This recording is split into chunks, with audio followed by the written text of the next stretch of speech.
बाद हमारे राम आ गए हैं। सदियों का अभूतपूर्व धैर्य, अनगिनत बलिदान, त्याग और तपस्या के बाद हमारे प्रभु राम आ गए हैं। इस शुभ घड़ी की आप सभी को, समस्त देशवासियों को बहुत बहुत बधाई। मैं अभी गर्भगृह में ईश्वरीय चेतना का साक्षी बनकर आपके सामने उपस्थित हुआ हूं। कितना कुछ कहने को है, लेकिन कंठ अवरुद्ध है। मेरा शरीर अभी भी स्पंदित है, चित्त अभी भी उस पल में लीन है।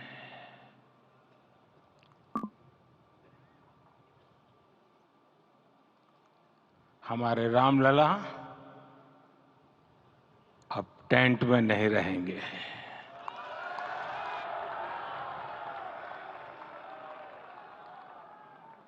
हमारे रामलला अब इस दिव्य मंदिर में रहेंगे। मेरा पक्का विश्वास है, अपार श्रद्धा है कि जो घटित हुआ है इसकी अनुभूति देश के, विश्व के कोने कोने में राम भक्तों को हो रही होगी। ये क्षण अलौकिक है, ये पल पवित्रतम है। ये माहौल, ये वातावरण, ये ऊर्जा, ये घड़ी प्रभु श्री राम का हम सब पर आशीर्वाद है। 22 जनवरी 2024 का ये सूरज एक अद्भुत आभा लेकर आया है। 22 जनवरी 2024 ये कैलेंडर पर लिखी एक तारीख नहीं, ये एक नए काल चक्र का उद्गम है।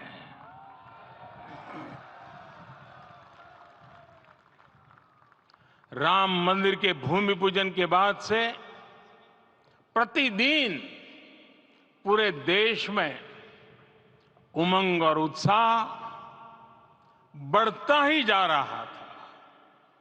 निर्माण कार्य देख देशवासियों में हर दिन एक नया विश्वास पैदा हो रहा था। आज हमें सदियों के उस धैर्य की धरोहर मिली है। आज हमें श्री राम का मंदिर मिला है। गुलामी की मानसिकता को तोड़कर उठ खड़ा हो राष्ट्र। अतीत के हर दंश से हौसला लेता हुआ राष्ट्र ऐसे ही नव इतिहास का सृजन करता है। आज से 1000 साल बाद भी लोग आज की इस तारीख की, आज के इस पल की चर्चा करेंगे।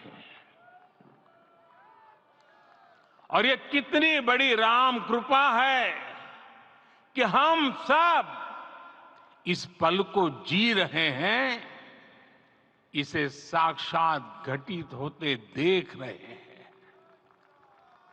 आज दिन दिशाएं, दिग दिगंत सब दिव्यता से परिपूर्ण है।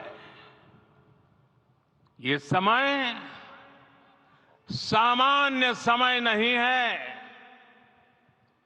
ये काल के चक्र पर सर्वकालिक शाही से अंकित हो रही अमिट स्मृति रेखाएं हैं। साथियों, हम सब जानते हैं कि जहां राम का काम होता है, वहां पवन पुत्र हनुमान अवश्य विराजमान होते हैं। इसलिए मैं राम भक्त हनुमान और हनुमान गढ़ी को भी प्रणाम करता हूं। मैं माता जानकी, लक्ष्मण जी, भरत, शत्रुघ्न सबको नमन करता हूं। मैं पावन अयोध्यापुरी और पावन सरयू को भी प्रणाम करता हूं। मैं इस पल दैवीय अनुभव कर रहा हूं कि जिनके आशीर्वाद से ये महान कार्य पूरा हुआ है। वे दिव्य आत्माएं, वे दैवीय विभूतियां भी इस समय हमारे आसपास उपस्थित है। मैं इनसे भी दिव्य चेतनाओं को भी कृतज्ञता पूर्वक नमन करता हूं। मैं आज प्रभु श्री राम से क्षमा याचना भी करता हूं। हमारे पुरुषार्थ, हमारे त्याग, तपस्या में कुछ तो कमी रह गई होगी कि हम इतनी सदियों तक ये कार्य कर नहीं पाए। आज वो कमी पूरी हुई है।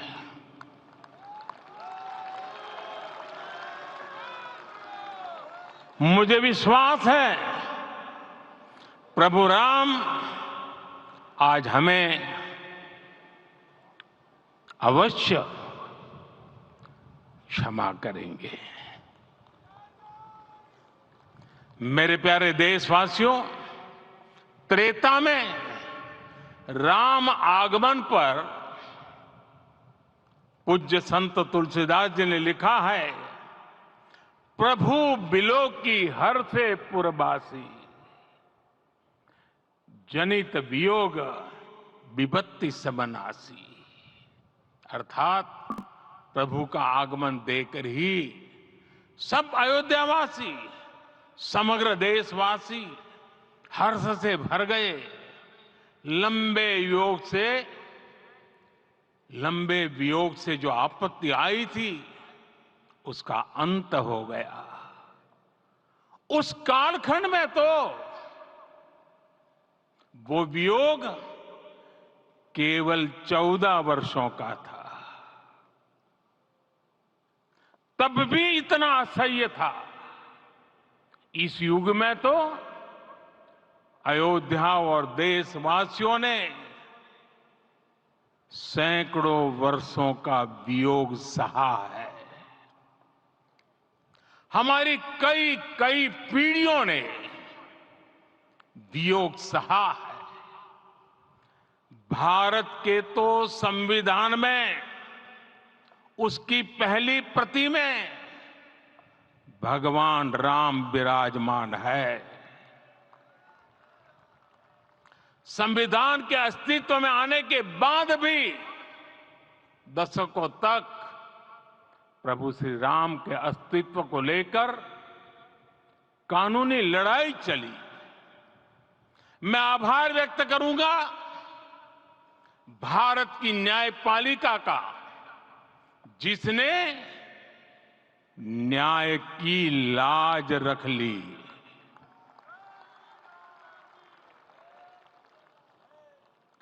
न्याय के पर्याय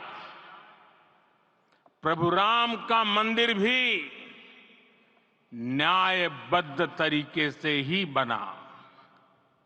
साथियों, आज गांव-गांव में एक साथ कीर्तन संकीर्तन हो रहे हैं। आज मंदिरों में उत्सव हो रहे हैं, स्वच्छता अभियान चलाए जा रहे हैं। पूरा देश आज दीपावली मना रहा है। आज शाम घर घर राम ज्योति प्रज्वलित करने की तैयारी है। कल मैं श्री राम के आशीर्वाद से धनुषकोडी में राम सेतु के आरंभ बिंदु अरिचल मुनाई पर था। जिस घड़ी प्रभु राम समुद्र पार करने निकले थे, वो एक पल था जिसने काल चक्र को बदला था। उस भावमय पल को महसूस करने का मेरा ये विनम्र प्रयास था। वहां पर मैंने पुष्प वंदना की। वहां मेरे भीतर एक विश्वास जगा कि जैसे उस समय काल चक्र बदला था, उसी तरह अब काल चक्र फिर बदलेगा और शुभ दिशा में बढ़ेगा। अपने 11 दिन के व्रत अनुष्ठान के दौरान मैंने उन स्थानों का चरण स्पर्श करने का प्रयास किया जहां प्रभु राम के चरण पड़े थे। चाहे वो नासिक का पंचवटी धाम हो, केरला का पवित्र त्रिपायर मंदिर हो, आंध्र प्रदेश में लेपाक्षी हो, श्रीरंगम में रंगनाथ स्वामी मंदिर हो, रामेश्वरम में श्री रामनाथ स्वामी मंदिर हो, या फिर धनुषकोडी। मेरा सौभाग्य है कि इसी पुनीत पवित्र भाव के साथ मुझे सागर से सरयू तक की यात्रा का अवसर मिला। सागर से सरयू तक हर जगह राम नाम का वही उत्सव भाव छाया हुआ है। प्रभु राम तो भारत की आत्मा के कण कण से जुड़े हुए हैं। राम भारतवासियों के अंतर मन में विराजे हुए हैं। हम भारत में कहीं भी किसी की अंतरात्मा को छुएंगे तो इस एकत्व की अनुभूति होगी और यही भाव सब जगह मिलेगा। इससे उत्कृष्ट, इससे अधिक देश को समायोजित करने वाला सूत्र और क्या हो सकता है। मेरे प्यारे देशवासियों, मुझे देश के कोने कोने में अलग अलग भाषाओं में रामायण सुनने का अवसर मिला है, लेकिन विशेषकर पिछले 11 दिनों में रामायण अलग अलग भाषा में अलग राज्यों से मुझे विशेष रूप से सुनने का मौका मिला।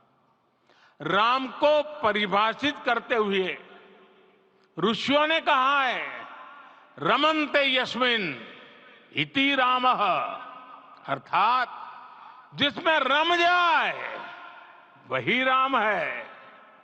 राम लोक की स्मृतियों में, पर्व से लेकर परंपराओं में सर्वत्र समाये हुए हैं। हर युग में लोगों ने राम को जिया है। हर युग में लोगों ने अपने अपने शब्दों में अपनी अपनी तरह से राम को अभिव्यक्त किया है और ये राम रस जीवन प्रवाह की तरह निरंतर बहता रहता है। प्राचीन काल से भारत के हर कोने के लोग राम रस का आचमन करते रहे हैं। राम कथा असीम है और रामायण भी अनंत है। राम के आदर्श, राम के मूल्य, राम की शिक्षाएं सब जगह एक समान है। प्रिय देशवासियों, आज इस ऐतिहासिक समय में देश उन व्यक्तित्वों को भी याद कर रहा है जिनके कार्य और समर्पण की वजह से आज हम ये शुभ दिन देख रहे हैं। राम के इस काम में कितने ही लोगों ने त्याग और तपस्या की पराकाष्ठा करके दिखाई है। उन अनगिनत राम भक्तों के, उन अनगिनत कार सेवकों के और उन अनगिनत संत महात्माओं के हम सब ऋणी हैं। साथियों, आज का ये अवसर उत्सवता का क्षण तो है ही, लेकिन इसके साथ ही यह क्षण भारतीय समाज की परिपक्वता के बोध का भी क्षण है। हमारे लिए ये अवसर सिर्फ विजय का नहीं, विनय का भी है। दुनिया का इतिहास साक्षी है कि कई राष्ट्र अपने ही इतिहास में उलझ जाते हैं। ऐसे देशों ने जब भी अपने इतिहास की उलझी हुई गांठों को खोलने का प्रयास किया, उन्हें सफलता पाने में बहुत कठिनाई आई, बल्कि कई बार तो पहले से ज्यादा मुश्किल परिस्थितियां बन गई। लेकिन हमारे देश ने इतिहास की इस गांठ को जिस गंभीरता और भावुकता के साथ खोला है, वो ये बताती है कि हमारा भविष्य हमारे अतीत से बहुत सुंदर होने जा रहा है। वो भी एक समय था जब कुछ लोग कहते थे कि राम मंदिर बना तो आग लग जाएगी। ऐसे लोग भारत के सामाजिक भाव की पवित्रता को नहीं जान पाए। रामलला के इस मंदिर का निर्माण भारतीय समाज के शांति, धैर्य, आपसी सद्भाव और समन्वय का भी प्रतीक है। हम देख रहे हैं ये निर्माण किसी आग को नहीं, बल्कि ऊर्जा को जन्म दे रहा है। राम मंदिर समाज के हर वर्ग को एक उज्जवल भविष्य के पथ पर बढ़ने की प्रेरणा लेकर आया है। मैं आज उन लोगों से आह्वान करूंगा, आइए आप महसूस कीजिए, अपनी सोच पर पुनर्विचार कीजिए। राम आग नहीं है, राम ऊर्जा है। राम विवाद नहीं, राम समाधान है। राम सिर्फ हमारे नहीं है, राम तो सबके हैं। राम वर्तमान नहीं, सिर्फ वर्तमान ही नहीं, राम अनंत काल है। साथियों, आज जिस तरह राम मंदिर प्राण प्रतिष्ठा के इस आयोजन से पूरा विश्व जुड़ा हुआ है, उसमें राम की सर्वव्यापकता के दर्शन हो रहे हैं। जैसा उत्सव भारत में है, वैसा ही अनेक देशों में है। आज अयोध्या का यह उत्सव रामायण की उन वैश्विक परंपराओं का भी उत्सव बना है। रामलला की ये प्रतिष्ठा वसुधैव कुटुंबकम के विचार की भी प्रतिष्ठा है। साथियों, आज अयोध्या में केवल श्री राम के विग्रह रूप की प्राण प्रतिष्ठा नहीं हुई है, ये श्री राम के रूप में साक्षात भारतीय संस्कृति के प्रति अटूट विश्वास की भी प्राण प्रतिष्ठा है। ये साक्षात मानवीय मूल्यों और सर्वोच्च आदर्शों की भी प्राण प्रतिष्ठा है। इन मूल्यों की, इन आदर्शों की आवश्यकता आज संपूर्ण विश्व को है। सर्वे भवन्तु सुखिनः, ये संकल्प हम सदियों से दोहराते आए हैं। आज उसी संकल्प को राम मंदिर के रूप में साक्षात आकार मिला है। ये मंदिर मात्र एक देव मंदिर नहीं है, ये भारत की दृष्टि का, भारत के दर्शन का, भारत के दिग्दर्शन का मंदिर है। ये राम के रूप में राष्ट्र चेतना का मंदिर है। राम भारत की आस्था है, राम भारत का आधार है, राम भारत का विचार है, राम भारत का विधान है, राम भारत की चेतना है, राम भारत का चिंतन है, राम भारत की प्रतिष्ठा है, राम भारत का प्रताप है, राम प्रवाह है, राम प्रभाव है, राम नेति भी है, राम नीति भी है, राम नित्यता भी है, राम निरंतरता भी है, राम विभु है, विशद है, राम व्यापक है, विश्व है, विश्वात्मा है।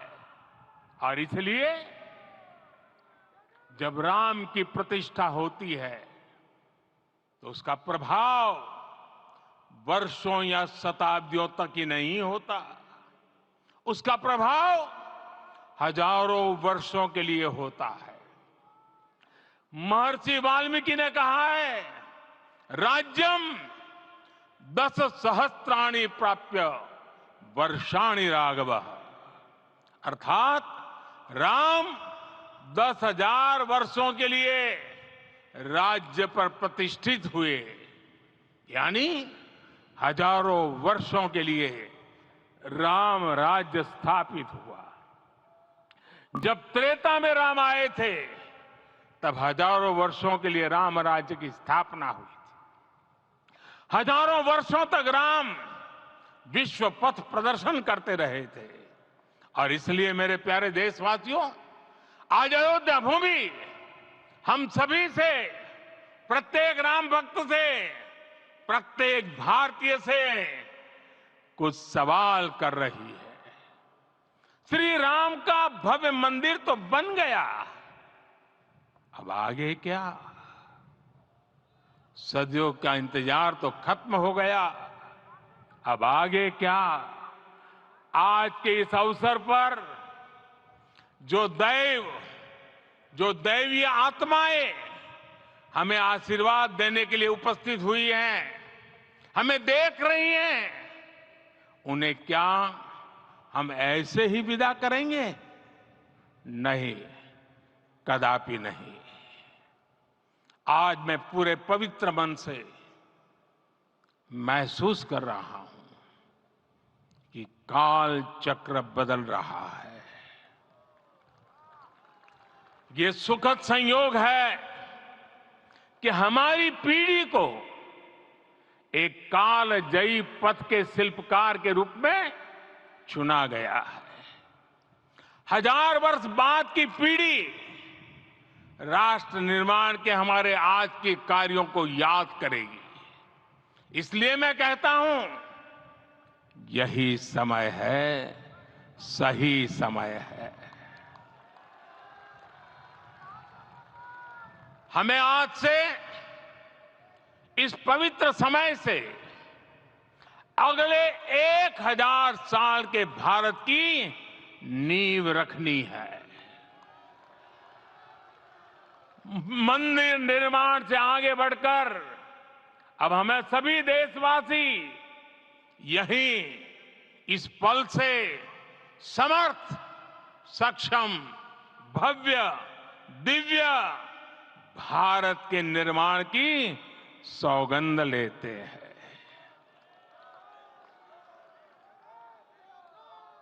राम के विचार मानस के साथ ही जनमानस में भी हो, यही राष्ट्र निर्माण की सीढ़ी है।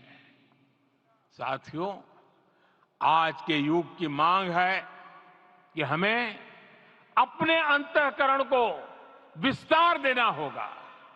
हमारी चेतना का विस्तार देव से देश तक, राम से राष्ट्र तक होना चाहिए।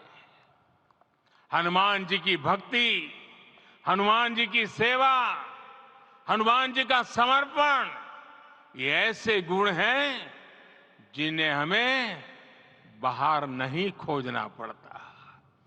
प्रत्येक भारतीय में भक्ति, सेवा और समर्पण के भाव समर्थ, सक्षम, भव्य, दिव्य भारत का आधार बनेंगे। और यही तो है देव से देश और राम से राष्ट्र की चेतना का विस्तार। दूर सुदूर जंगल में, कुटिया में जीवन गुजारने वाली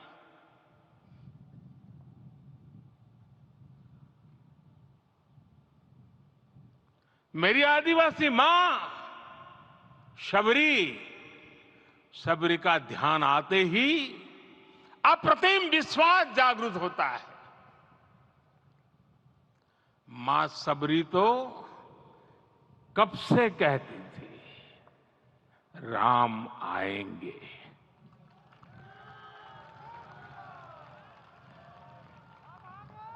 प्रत्येक भारतीय में जन्मा यही विश्वास समर्थ, सक्षम, भव्य भारत का आधार बनेगा।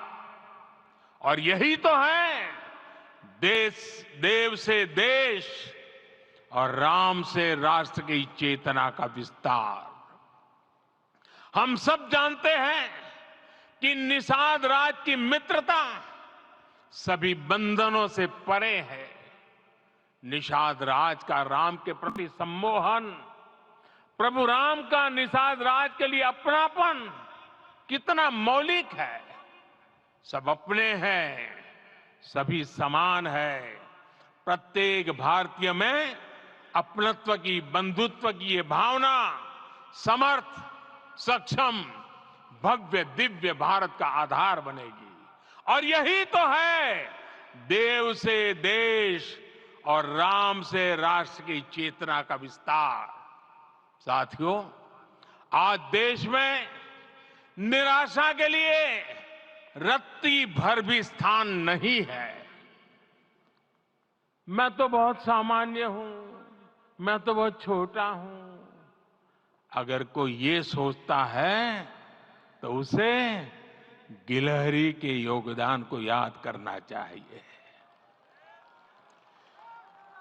गिलहरी का स्मरण ही हमें हमारी इस हिचक को दूर करेगा, हमें सिखाएगा कि छोटे बड़े हर प्रयास की अपनी ताकत होती है, अपना योगदान होता है। और सबके प्रयास की यही भावना समर्थ, सक्षम, भव्य, दिव्य भारत का आधार बनेगी। और यही तो देव से देश और राम से राष्ट्र की चेतना का विस्तार। साथियों, लंकापति रावण प्रकांड ज्ञानी थे, अपार शक्ति के धनी थे, लेकिन जटायु जी की मूल्य निष्ठा देखिए। वे महाबली रावण से भिड़ गए उन्हें भी पता था कि वो रावण को परास्त नहीं कर पाएंगे, लेकिन फिर भी उन्होंने रावण को चुनौती दी। कर्तव्य की यही पराकाष्ठा समर्थ, सक्षम, भव्य, दिव्य भारत का आधार है। और यही तो है देव से देश और राम से राष्ट्र की चेतना का विस्तार। आइए हम संकल्प लें कि राष्ट्र निर्माण के लिए हम अपने जीवन का पल पल लगा देंगे। राम काज से राष्ट्र काज, समय का पल पल, शरीर का कण कण राम समर्पण को राष्ट्र समर्पण के ध्येय से जोड़ देंगे। मेरे देशवासियों, प्रभु श्री राम की हमारी पूजा विशेष होनी चाहिए। ये पूजा स्व से ऊपर उठ करके समष्टि के लिए होनी चाहिए। ये पूजा अहम से उठकर वयम के लिए होनी चाहिए। प्रभु को जो भोग चढ़ेगा वो विकसित भारत के लिए हमारे परिश्रम की पराकाष्ठा का प्रसाद भी होगा। हमें नित्य पराक्रम, पुरुषार्थ, समर्पण का प्रसाद प्रभु राम को चढ़ाना होगा। इनसे नित्य प्रभु राम की पूजा करनी होगी, तब हम भारत को वैभवशाली और विकसित बना पाएंगे। मेरे प्यारे देशवासियों, ये भारत के विकास का अमृत काल है। आज भारत युवा शक्ति की पूंजी से भरा हुआ है, ऊर्जा से भरा हुआ है। ऐसी सकारात्मक परिस्थितियां फिर न जाने कितने समय बाद बनेगी। हमें अब चूकना नहीं है, हमें अब बैठना नहीं है। मैं अपने देश के युवाओं से कहूंगा, आपके सामने हजारों वर्ष की परंपरा की प्रेरणा है। आप भारत की उस पीढ़ी का प्रतिनिधित्व करते हैं जो चांद पर तिरंगा लहरा रही है। वो 15 लाख किलोमीटर की यात्रा करके सूर्य के पास जाकर मिशन आदित्य को सफल बना रही है। जो आसमान में तेजस और सागर में विक्रांत का परचम लहरा रही है। अपनी विरासत पर गर्व करते हुए आपको भारत का नव प्रभात लिखना है। परंपरा की पवित्रता और आधुनिकता की अनंतता, दोनों ही पथ पर चलते हुए भारत समृद्धि के लक्ष्य तक पहुंचेगा। मेरे साथियों, आने वाला समय अब सफलता का है। आने वाला समय अब सिद्धि का है। ये भव्य राम मंदिर साक्षी बनेगा भारत के उत्कर्ष का, भारत के उदय का। ये भव्य राम मंदिर साक्षी बनेगा भव्य भारत के अभ्युदय का, विकसित भारत का। ये मंदिर सिखाता है कि अगर लक्ष्य सत्य प्रमाणित हो, अगर लक्ष्य सामूहिकता और संगठित शक्ति से जन्मा हो, तब उस लक्ष्य को प्राप्त करना असंभव नहीं है। ये भारत का समय है और भारत अब आगे बढ़ने वाला है। शताब्दियों की प्रतीक्षा के बाद हम यहां पहुंचे हैं। हम सब ने इस युग का, इस कालखंड का इंतजार किया है। अब हम रुकेंगे नहीं, हम विकास की ऊंचाई पर जाकर ही रहेंगे। इसी भाव के साथ रामलला के चरणों में प्रणाम करते हुए आप सभी को बहुत बहुत शुभकामनाएं। सभी संतों के चरणों में मेरे प्रणाम। सियावर रामचंद्र की, सियावर रामचंद्र की, सियावर रामचंद्र की।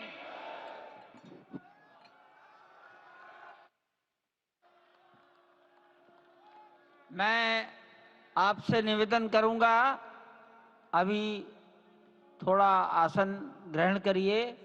माननीय प्रधानमंत्री जी यहाँ से कुबेर टीला की ओर प्रस्थान करेंगे।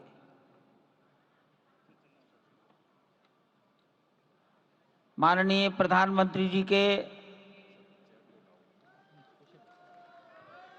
यहाँ से स्थान से प्रस्थान के पश्चात